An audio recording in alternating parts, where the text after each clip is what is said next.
Welcome students. Today we are going to learn a new poem which is given on page number 66. So let us start to read it. First of all, you have to open your books and see on page number 66.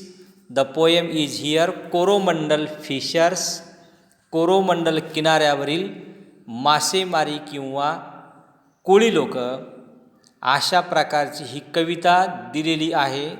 सर्वांनी पुस्तक काढा, कवितेमध्ये पहा, spelling पाठ केल्या असतील असं गृहीत धरून आज आपण ही कविता शिकवायला सुरुवात करत आहोत. Are you ready? Yes. The theme of the poem or the central idea of the poem.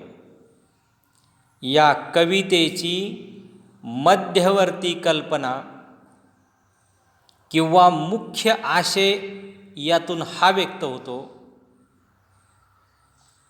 The theme or the central idea of the poem is that when human beings come together for a common purpose, ज्या वेळेला मानवी जात एका उद्देशाने एकत्र येतात, त्यावेळेला the theme or central idea of the poem is that when human beings come together for a common purpose,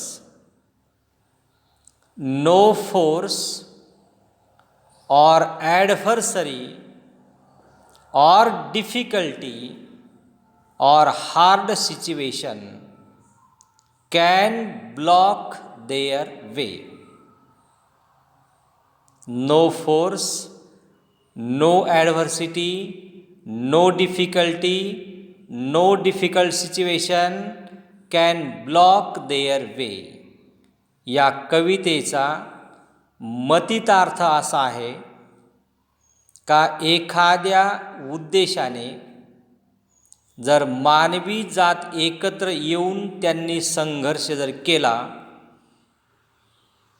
प्रसंगाला जर तोंड दिलं, तर नो फोर्स किंवा no difficulty can block their way, त्यांचा रस्ता किंवा मार्ग कोणीही अडवू शकत नाही.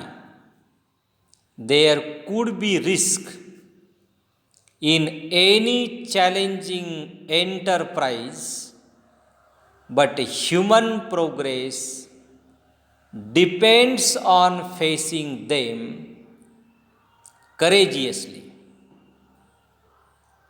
कोणताही कठीण प्रसंग त्यांना अडवू शकत नाही, केव्हा जर सगळे माणसं विशिष्ट ध्येयाने प्रेरित झाले तर. त्यांची प्रगती कोणीही थांबवू शकत नाही.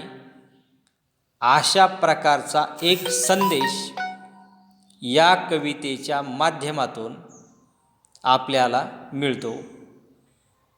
This is a didactic poem. ही कविता उपदेशपर आहे. It is instructive poem. ही कविता आपल्याला सूचनापर सुद्धा आहे. And the poem gives us moral principle. आणि ही कविता आपल्याला एक नैतिक तत्त्वज्ञानसुद्धा देऊन जाते.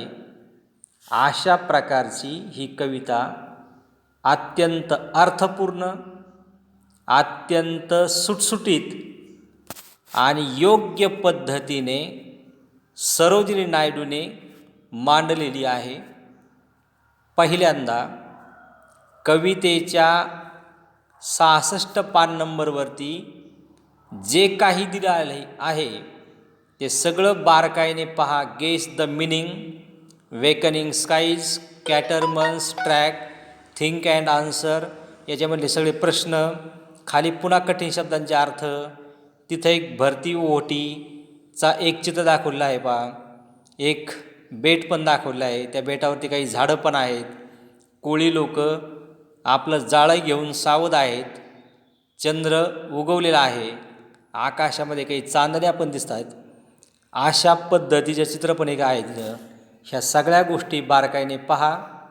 यातला सेंट्रल आयडिया, थीम तुम्हाला मी सांगितली. त्याचबरोबर it is very interesting, it is very instructive poem, it is didactic poem and it gives us moral values, हेही सांगितलं. यानंतर पुढचा व्हिडिओ आपण पूर्ण कवितेवरती तयार करू. आपण मुद्दाम 2 पार्ट तयार केले. एक पहिल्यांदा कवितेचं इंट्रोडक्शन आणि नंतर कवितेचं वाचन, आणि वाचनानंतर step by step, line to line त्याचं स्पष्टीकरण. तोपर्यंत थांबूया. Okay, all the best. Have a nice day to everyone.